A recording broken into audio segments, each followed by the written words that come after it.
guys, and welcome back to my channel. It's your girl Lawwwwd here, and I'm back at it again with another video. If you're new to my channel, hey girl, hey, my name is Leah. I make videos, story times hauls. I do a little bit of this, a little bit of that, so it's late for the kids. You know the vibes. And if you're a returning subscriber, hey friend, how are you? I hope you're doing wonderful, fabulous, beautiful, amazing. Love you. I just want to say I love you guys so much, and I appreciate all of you for the like, the support, the engagement that you've shown me on the first two videos I posted coming back to YouTube. Coming back was very anxiety inducing for me. It was a very stressful experience. I didn't know how you guys were going to accept me or, you know, perceive me or you know, I didn't know what was going to happen. So to see the love and the support that I have received coming back, like, I really just appreciate y'all so much. And it is a surreal feeling to know that you have a community of people online that you have never met, but they support you and they appreciate you and they just accept you for you. So I appreciate y'all. I love y'all, and I want nothing but the best for you guys. Okay? Love you. If you're a new subscriber here, or if you're a new person here, don't forget to hit that subscribe button. Subscribing is free, and you know you want to. And no matter if you're subscribing or you're returning, don't forget to hit that like button. Liking the video helps me a lot. It helps me get into the algorithm and helps other people just like you see my content. So give the video a big like right now. Not to mention, I just got off of work and I put a beat face on and I turned on this camera and I'm doing it for y'all. So if you love me, you appreciate the effort, give your girl a like. Period. Okay, so today's video is going to be a Love is Blind review. I was supposed to post this video last week, but it didn't work out, and maybe it didn't work out for a good reason because the reunion happened after I filmed the video. So here we are with the final Love is Blind review of season 6. For those of you who are not familiar with Love is Blind, it's a show on Netflix, and the concept is that people usually date for shallow reasons, right? When you see somebody, you can only see their physical appearance, so whether or not you like the way they look is how you decide whether or not you want to date somebody. And the people who come onto this show are used to doing that. Like, they know they have very toxic habits of dating, so they want to come on a show and date somebody who they have no idea what they look like. The show is called Love is Blind because you're in these rooms called pods where the only communication you have with somebody of the opposite gender is through a wall. So you have no idea what this person looks like. All you're doing is talking to them, getting to know them, their family dynamics, how they work, how they sleep, like how they live, are they clean, are they messy, like stuff like that. Trying to see if you click with this person, if you could love this person, if you could marry this person. Yes, marry this person. This is not the type of show you come on to meet a boyfriend or a partner or bestie or nothing like that. You are getting married at the end of the show. Yes, that's the goal. Okay? It's nuts. It's crazy. Do I think it's crazier than Married at First Sight? No. But I think it's still crazy because not only is love not blind, but love is also deaf. It's unhinged. It's unwell. It's just unstable, to be honest. And that's all the producers of this show have proven to me, to be completely honest. But let's get into it. So this season, it was in Charlotte, North Carolina, and we had, I think, like 6 couples. At the end, I'm not too sure. So first, we're going to start with Amy and Johnny.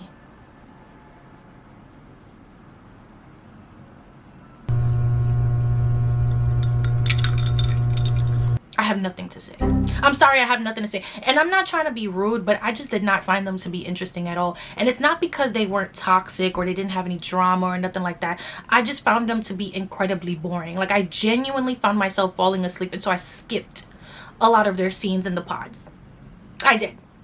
Guilty, guilty, guilty. I've been that. Next, we're going to talk about Kenneth and Brittany. On paper, Kenneth and Brittany seem like a really good couple. Like, you know, he's a principal. He's a really young principal of a charter school. She's a teacher. They're both God-fearing people. They just seem so sweet. You know what I'm saying? Like, they both have a hint of, like, I grew up in a strong family dynamic, and, you know, I just want to get married to my partner and have kids and then raise the grandbabies together and do all these things. They just give me that. They give me, like, a very sweet, nurturing couple who would care for each other. Like, they, on paper, to me personally, they seem like they make sense. That's just what I got from the pod. So I was rooting for them, and I thought that if anybody was gonna make it out the pods, it would be Kenneth and Brittany. Then there is the love triangle. That is AD, Clay, and Matthew.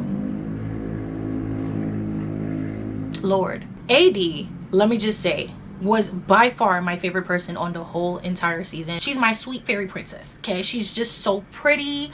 She's so sweet. She just has great energy. She gives me like all American girl, you know what I mean? Like, she's a cheerleader for the Patriots. She wants to be an entrepreneur. She works out. Like, she just gives me like good positive energy. That's kind of what AD gives me. You know, she was very honest that she dated a lot of like F-boys in the past, and she dated a lot of men that were not good for her. She's a cheerleader, so she's used to dating people kind of like in that light. She's dating celebrities and people who are just like not committed to anyone and anything. Like, they're just not looking for anything serious.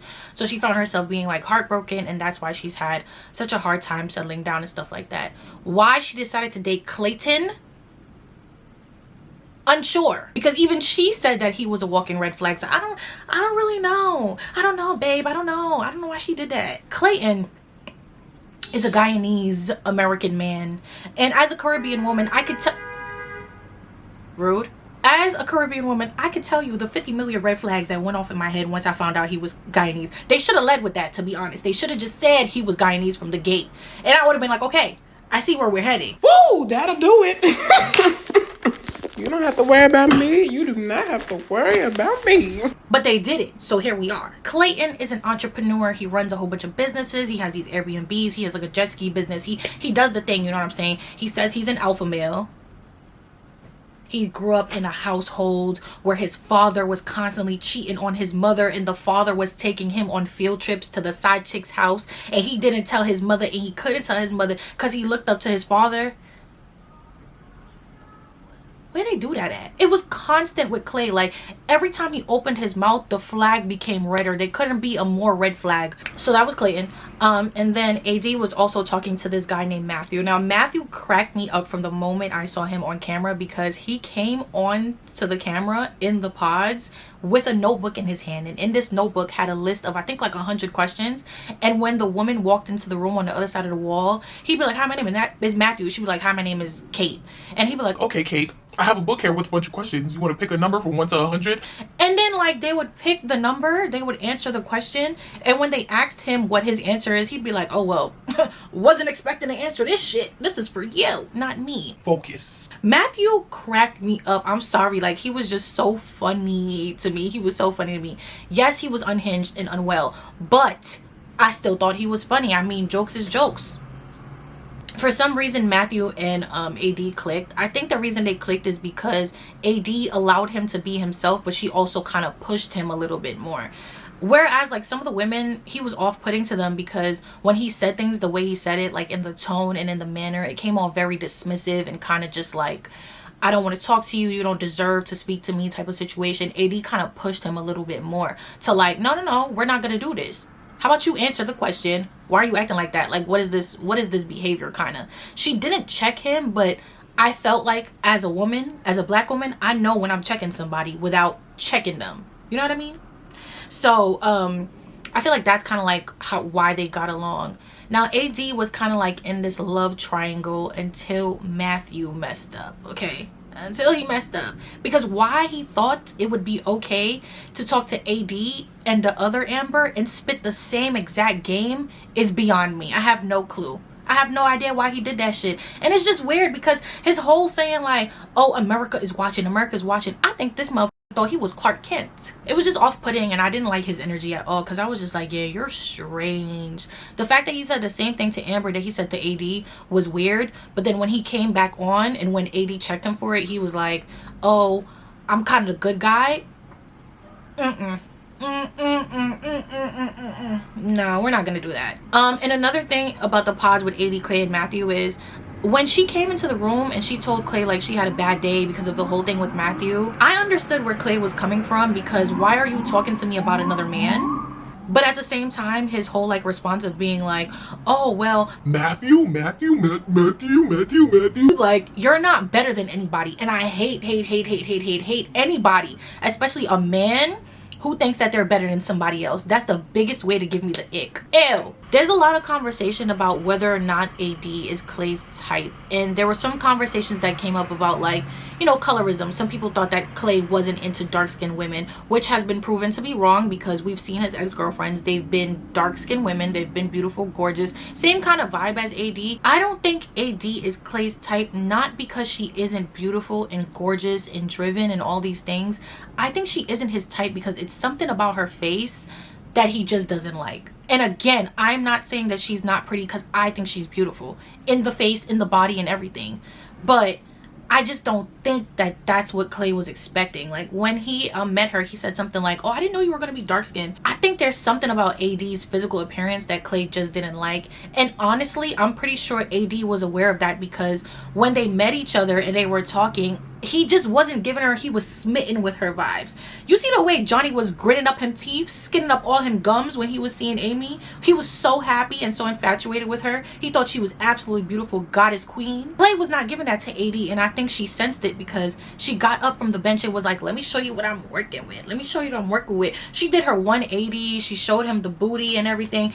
And I felt like she was compensating for the fact that he did not think she was all that in the face, to be honest. But that's just my personal opinion. Again, I think she's beautiful. I just don't think Clay was that attracted to her. And the next couple, I hope I'm not missing somebody. Oh, I am missing somebody. So next we're going to talk about Laura, Jimmy. Damn, Jeremy. There's so many J names. Johnny, Jeremy, Jimmy. This is too much. Laura, Jeremy, and Sarah Ann. To be honest, I didn't take much from their pod scenes. There were also another couple that I didn't pay attention to. Like, I just wasn't interested in any of it. I watched it, but there was nothing that stood out to me about those conversations. And to be completely honest, I thought Jeremy could have been swayed either way. I thought he was gonna wake up one day and do eeny meeny miny mo, or just, like, you know, pick a hand in a bucket and choose which woman he wanted to be with. Genuinely, that's how I thought he was gonna pick, because to me it didn't seem like he was swayed more to Sarah Ann or swayed more to Laura. I didn't know who he was gonna choose until he spoke to Sarah Ann and was like, yeah, it's not you. It's not you. You are not one of my elite. And so I was like, oh, okay, so Laura it is. That's the only thing I got from that. Sarah Ann gave me the ick right away. And it's something about her calling herself a patriot that gave me an ick. But I'm not gonna get too deep into that.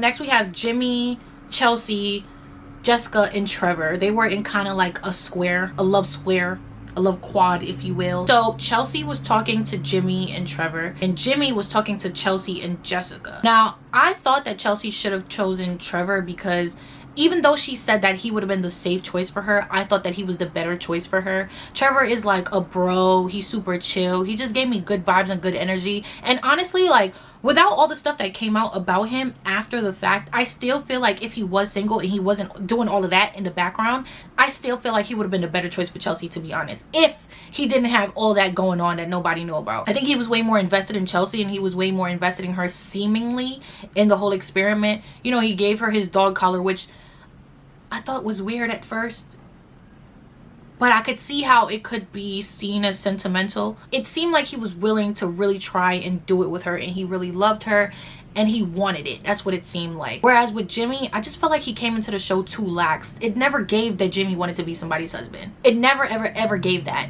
It kind of gave me he was just here, you know, see what the vibes is, see what it's given. You know when your friends call you and they like, yo, let's go out, and you like, I don't really want to, but I'm gonna come. And so you come, and so you see, and so you mingle. That's what it gave me that Jimmy was given. It didn't seem like he was fully invested in it. Even the scene where they were exchanging gifts, I just said that Trevor gave Chelsea his dog's collar or whatever, and Jimmy gave her nothing. He gave her dust. He gave her air. Nothing. And he was like, well, as you can see, there is nothing there. Don't worry, I didn't give anybody a gift. As if that's supposed to make it any better. What are we talking about? He didn't seem invested in the experiment at all. Chelsea was married, and Jimmy did find out that she was married before in the past, and he was like, yeah, you know, like, that's not a big deal. I've heard worse news. The worst news he heard was that Jessica, who's the other girl he was dating, is a single mother. And I knew during that conversation that Jimmy was never going to choose Jessica. He was never going to choose her. Like, it just never gave that Jimmy wanted to be somebody's step-pappy. Never. Once he said, I got a daughter, he said, ew. Ugh. Brother, ugh. That's what it gave. Then he asks her, like, oh, what does your morning look like? When she says, like, yeah, I go out and I wake up my daughter. He's like, Well, what did you think she did, boo? She has a child. Jimmy was not interested in being a stepfather in any capacity, and that's just what it was, to be honest. That's kind of like the love quad that happened. And honestly, I think the reason why Jimmy, besides the fact that Jessica had a child, I think the reason why Jimmy would have chosen Chelsea is because of the Megan Fox, Natalie Nunn situation. Chelsea, why you said that? And be honest, why did you say that? And I don't like how slyly she did it. Girl, you know what you're doing.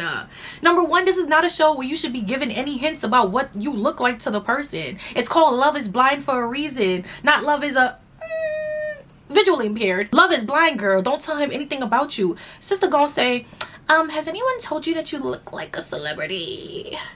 And then goes to tell him that people tell her all the time she looks like what's his name? MGK's wife?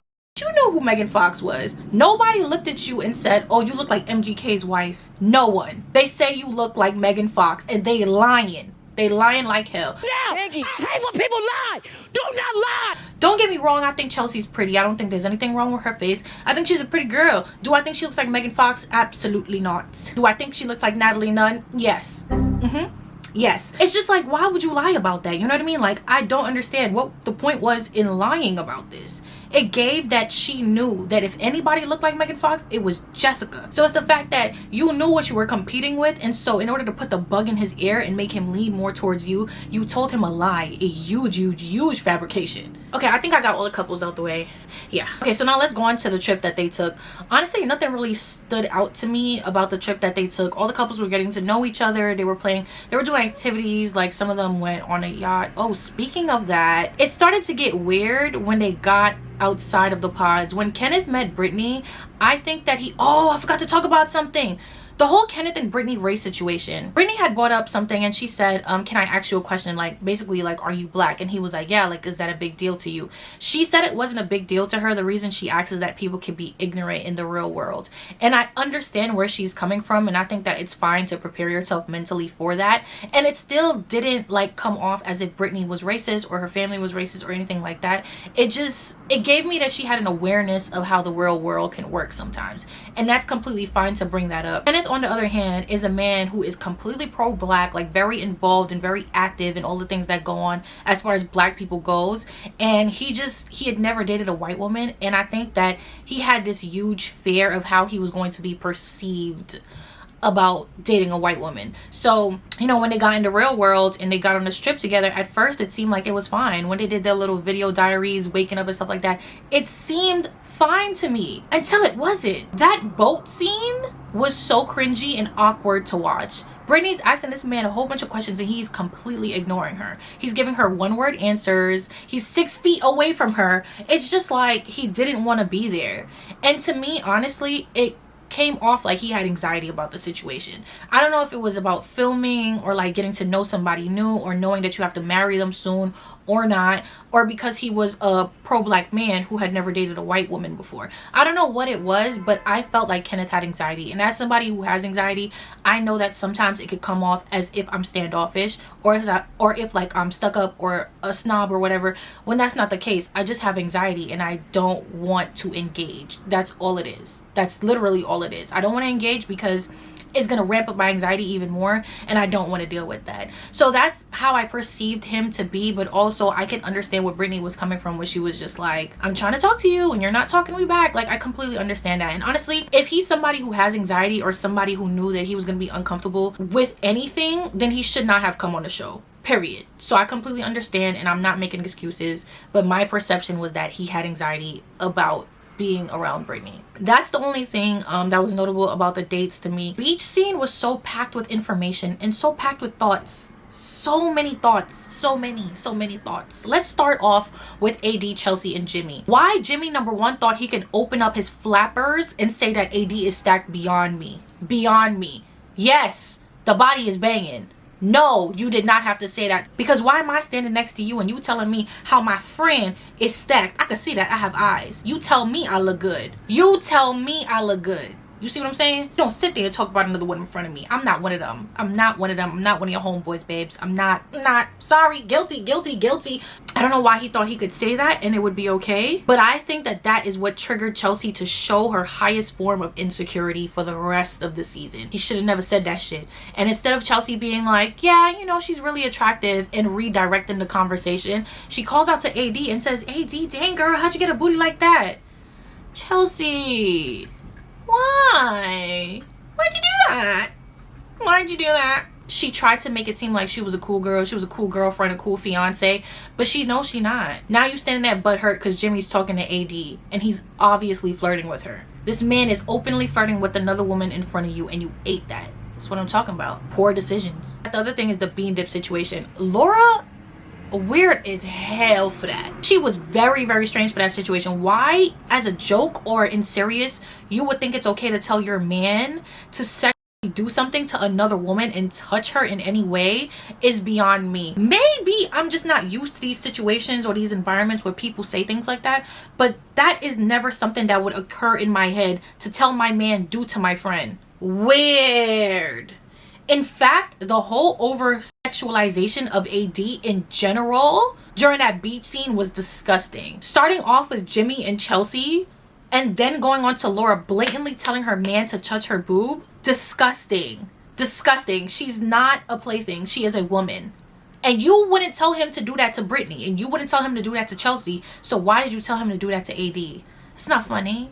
It's not funny. After they came from their little, you know, trip as a couple or whatever, like all the couples, they moved into like this housing that Netflix had for them. I feel like some of the most important things to me were starting off with like Chelsea terrorizing Jimmy. Girl, your therapist is working double, triple overtime. I just know she is. I just know she absolutely is working overtime since this show stopped filming. Because why you behave like that towards Jimmy, I have no idea. Now, let's just say, let's play devil's advocate and let's say that a lot was edited out and Jimmy did deserve a lot of those things. I know that to not be true because she always came back and apologized for the way she behaved, and it always seemed like she was intoxicated to some degree when she started picking these fights with Jimmy. I was being a grade A yapper over here, so I just cut a lot of this out. Basically what I was saying is that the first fight they had in the apartment was when Chelsea felt like he wasn't giving her enough affection. He kind of clocked her and was like, yeah, no, I kissed you 3 times. What are we talking about here? Immediately after she was checked for it, she had nothing to say,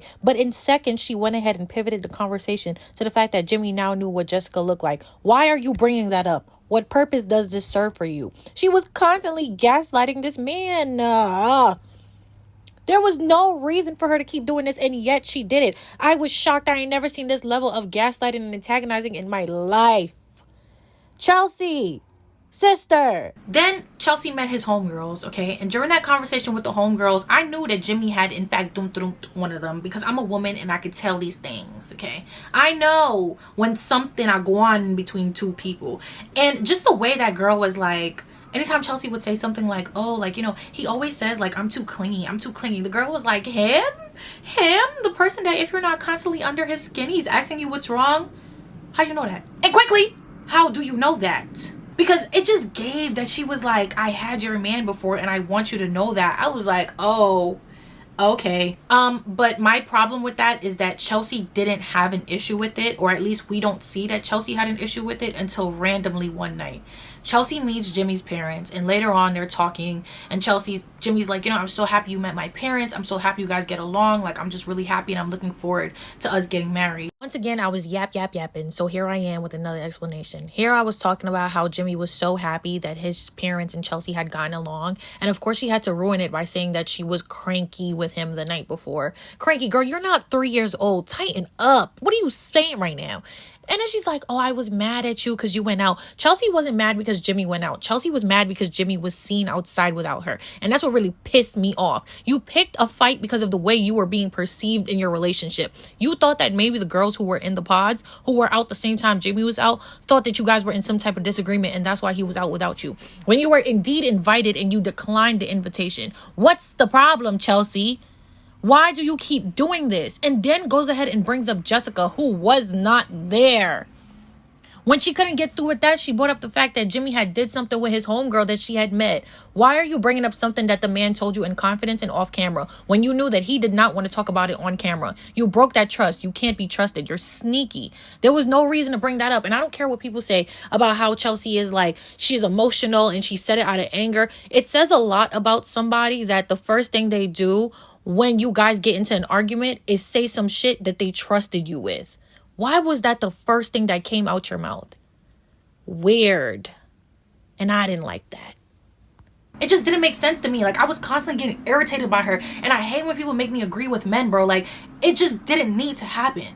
So that was the last argument that they had. But one thing that really bothered me is when the next day when they were talking about the argument, Chelsea was like, yeah, I've never loved you more than I loved you last night.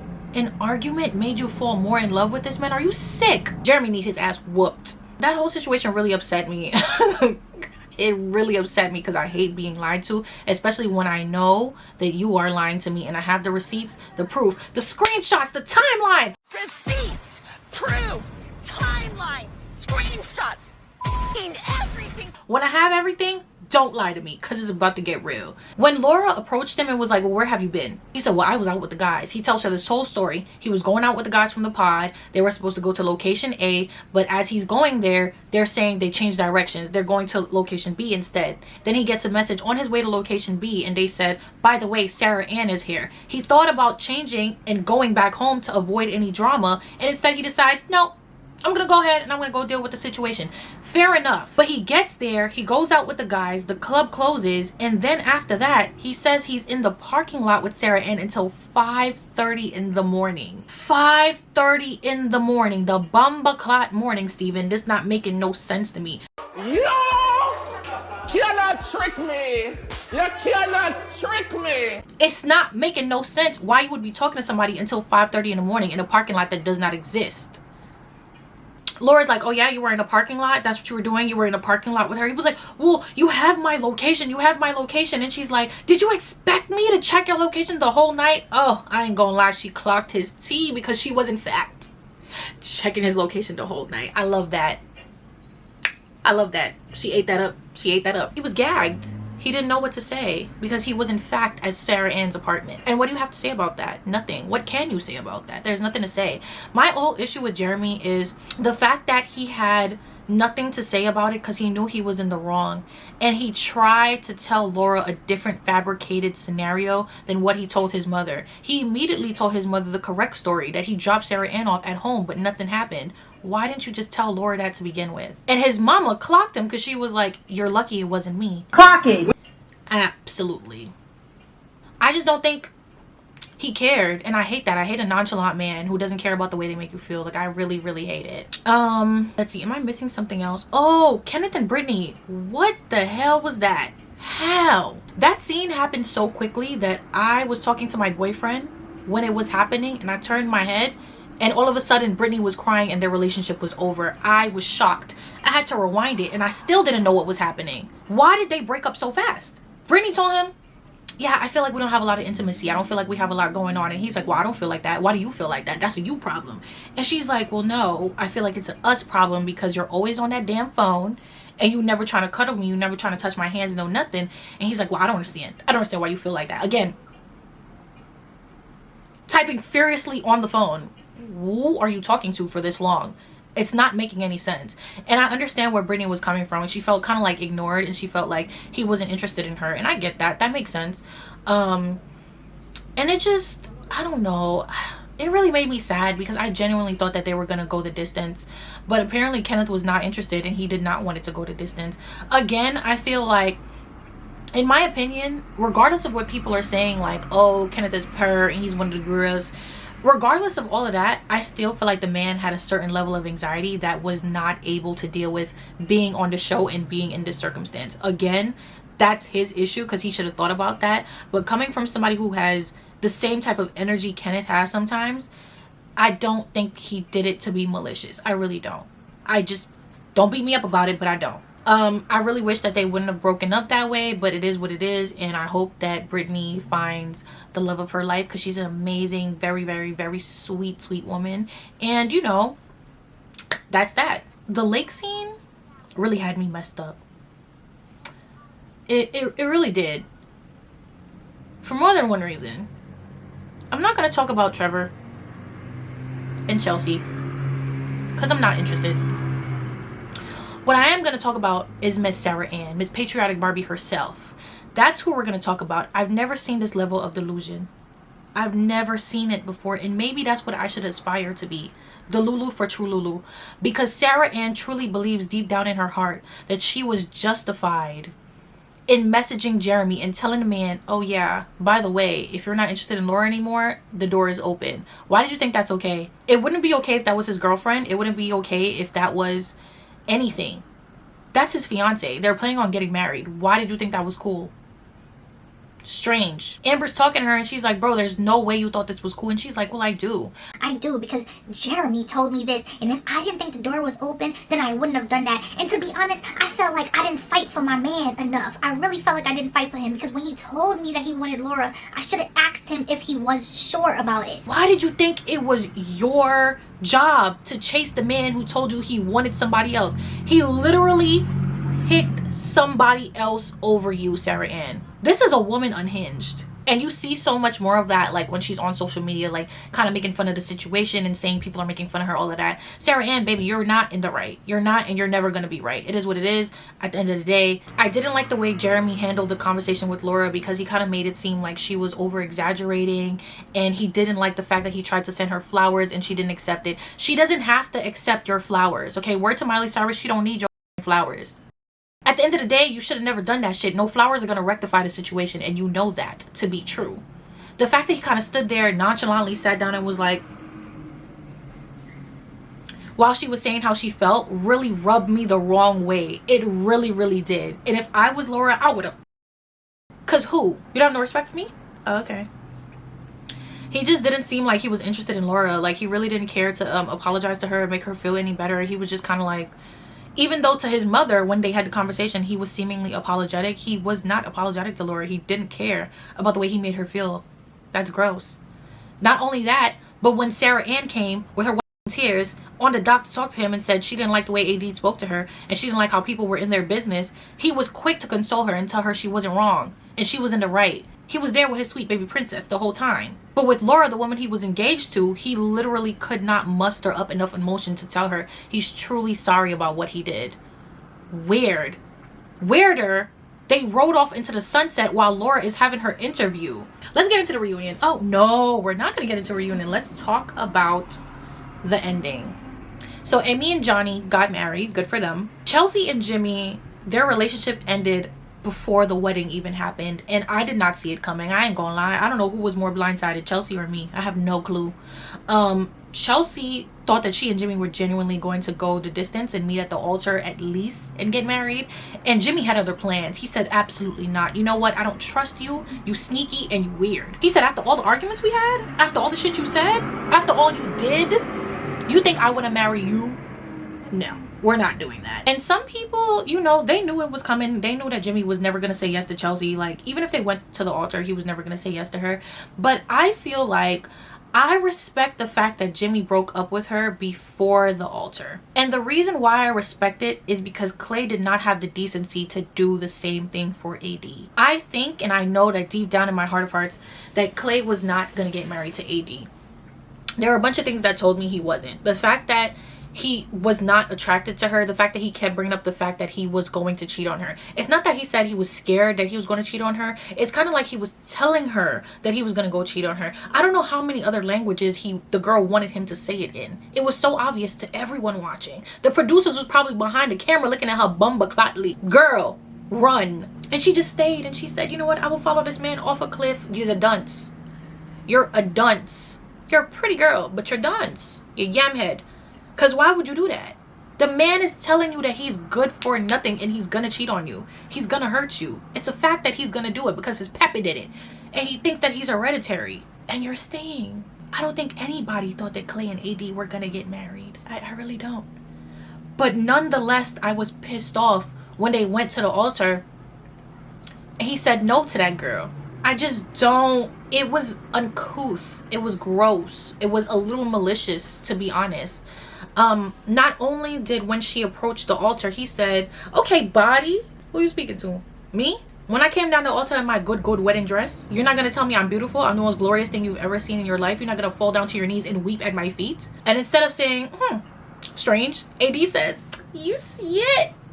See what I was saying earlier about her compensating for the fact that Clay was not attracted to her with her body? You see what I'm saying? Okay. I don't like the way Clay did that, and I think that he knew he wasn't going to get married to the girl. He should have just broke up with her before, because the fact that all of her family was there, his family was there, and he just like embarrassed her in front of everybody, like that shit is nasty. It really is nasty work. Like, I don't understand. Should have never ever happened. And I don't like the fact that he spoke to his parents and he was like, yeah, like I'm sorry, I just couldn't do it. I can appreciate the fact that Clay knew that he wasn't ready to get married, and he did not lead her into a marriage that was going to be doomed. But at the same time, I think he could have stopped it way before then. That's my only point I have to make, to be honest. And then his bald-headed pappy was sitting there talking to his mama, talking about some, yeah, well, maybe he needs to find somebody who's just like you. And the mama checked him because she said, well, you had me and look how you did me. Clock it. Clay is lost. He's really lost. And he's not the type of man that I don't think anybody needs to marry. There's just certain aspects about him that just shows that he's more invested in himself, and he's not ready to commit and to love somebody the way he needs to. And again, this is TV, so they're showing you what they want to show you. But it was small things, like when they were at the lunch with Clay's mom and his sister, and AD was like, oh my god, it's a little bit cold in here, and he was like, it's cold, right? It's cold. He never even offered his sweater to his girl. Not once. His mother is the one who had to give her her shawl, and that's weird to me. Because if I'm with you and I'm cold, you give me your sweater. What are we talking about? You supposed to be this alpha man, right? Do something. Shake something. Let me see. What you got? Because that wasn't it. It was just so strange. And the fact that he tried to, like, raise his voice at her speaking in front of his mom, like, that's weird too. He was always complaining about how busy he was, and he's doing this, and he got businesses and all of this. And it just seemed like he never tried to make time for AD. There were so many people in past seasons of Love is Blind who had companies, or who had businesses, and who had all these things they were doing. And they always seemed to make time for their partner. He was never around. Did y'all notice that we did not get a lot of scenes with AD and Clay once they went back to North Carolina after the trip? That's because he was never around. Who is this for? How am I supposed to get to know you if you're never around? Okay. Starting off with the reunion. I liked their little intro. I thought it was cutesy bootsy. I don't know why the couples were there. They didn't have much to add. I think if I wanted kind of like a check-in with them, a cute little video, a little a PowerPoint, if you will, would have been nice. They didn't need to be there. They wasted my time. And so much time was spent talking about Perfect Match. I didn't need it. I was gonna see it on Netflix regardless. Thank you. Jeremy in his ugly ass Hawaiian shirt is very much giving that he goes to Hawaii and he pimps out hibiscus flowers on the weekends. Why did you wear that? Did you wear it to spite Laura because you know that she wouldn't like it? Sarah Ann sitting there looking like a $2 hoe. Where'd you get that 2002 dress from? That prom dress and that knockoff Body Lava by Fenty?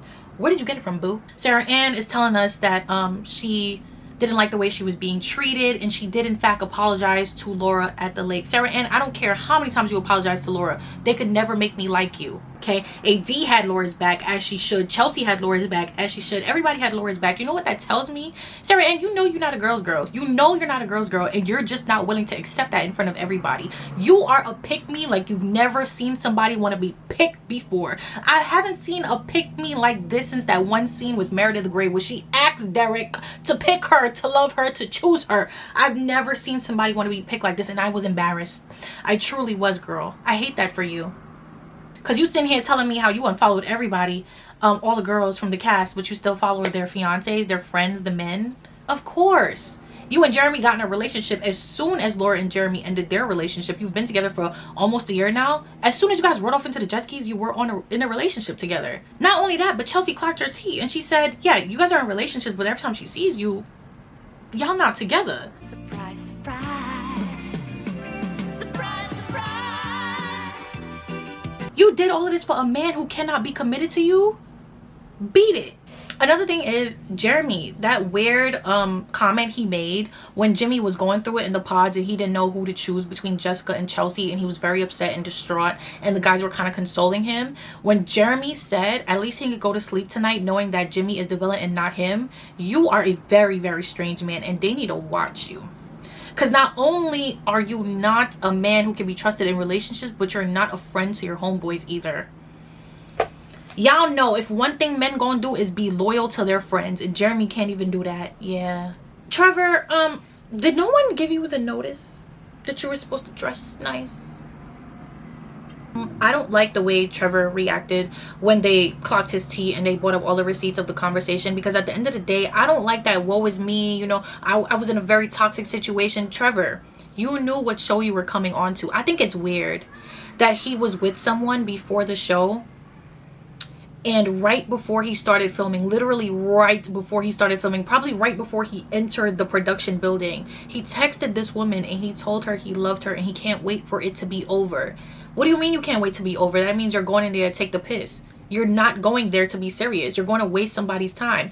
What would have happened if Trevor and Chelsea had gotten engaged? Would he eventually tell her about the ex-girlfriend? Would the ex-girlfriend just pop up? What would have happened? Let's be serious right now. It wasn't fair to Chelsea at all what he did. The fact that he wasn't taking this seriously to begin with. Let's say he went into the pods not knowing what was going on, right? He pulled a Jimmy and he was just coming there to chill, to see what it was given. If he truly fell in love with Chelsea, why did he then leave the pods and text the same woman and say that he missed her and he wanted to marry her? You fell in love with a woman in the pods and you came out wanting to marry another one? Come on, man. Come on, man. I just don't think he's a serious person, and I don't feel bad for him. He want to sit there and have a mental breakdown on the stage. Boo, you knew what was going on. Stop it. Unfortunately, I don't have much to say about Clay and AD. She says apparently that they're not together. They, you know, they see each other, they support each other, they text each other from here and there. They're flirty friends, like she said in that interview, which I don't know what to say, honestly. I think AD gives me pick me just as much as Sarah Ann gives me, just in a different way. When I say that AD has pick-me tendencies, I in no way, shape, or form mean that she is like Sarah Ann, who is a intentional homewrecker. What I mean by that is that AD has shown some like things that just show me that she wants to be picked and loved by a man so bad that she is willing to put herself behind in order to let that happen. And you know what? As a woman, I feel like we've all kind of like been there before. Like, I really don't care who you are. I feel like we've all been there where we've pushed a little bit of ourselves back for a man. But I feel like with AD, it's kind of like she ignores all the huge red flags. Like, she was getting ready to marry a man who wouldn't give her a sweater when she was cold. She wanted to marry a man who literally told her a multitude of times that he was going to cheat on her. I don't understand. She married a man who couldn't make time for her to have dinner with her for 20 minutes. Like, it's not adding up to me. She wanted to be picked. She wanted to be loved. She wanted to be a wife and a married woman so bad that she was willing to ignore all the red flags that Clay had. She said in the pod that Clay was a walking red flag, and she still chose to marry him.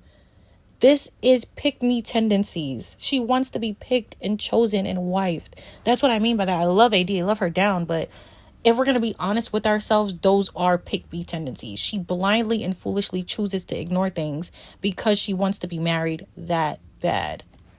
To want to be flirty friends with someone who rejected you on TV and on the internet for everyone to see in front of all your family and friends is insanity to me. I just don't understand how you can ever even look this man in the face. I understand y'all had a connection, you know, this was something that's very unique experience to the people who are on Love is Blind, but at the same time, for you to say that, oh yeah, you make sure he sees what he could have had, you make sure he regrets what he did every single time. Why do you care? Why do you want him to regret it? He's not going to change his mind, AD. He's really not. It's given you still want to be picked by him. Like, that's what I mean, bro. Like, I mean no harm by saying this. I really love the girl, but it's just like, let's keep it a stack, bro. I don't understand how you could be flirty friends with someone who you were literally engaged to and who said no to you in front of the altar and who embarrassed you in front of all your family and friends. Like, I don't understand how you could be cool with them, but that's just me personally. No shade, no tea. But did y'all peep how when they played the clip back of Matthew saying the same thing to Amber that he said to AD was cackling and Clay was kind of looking at her like, ain't shit funny. Nothing is funny. Clay was pissed off the whole time. Like, I need y'all to understand, I was on my knees when I saw how Clay was looking at her. Like, that shit was funny. Chelsea and Jimmy, I don't think they gave them enough time. I don't think they ever addressed the situation with like how Chelsea was behaving, just the constant gaslighting. I don't like that. They never got to that part. All they talked about was how Chelsea said what she said about Jimmy having relations with the friend on camera, and then they go ask the cast if they felt like what Chelsea did was justified. Chelsea was not right. I do not care.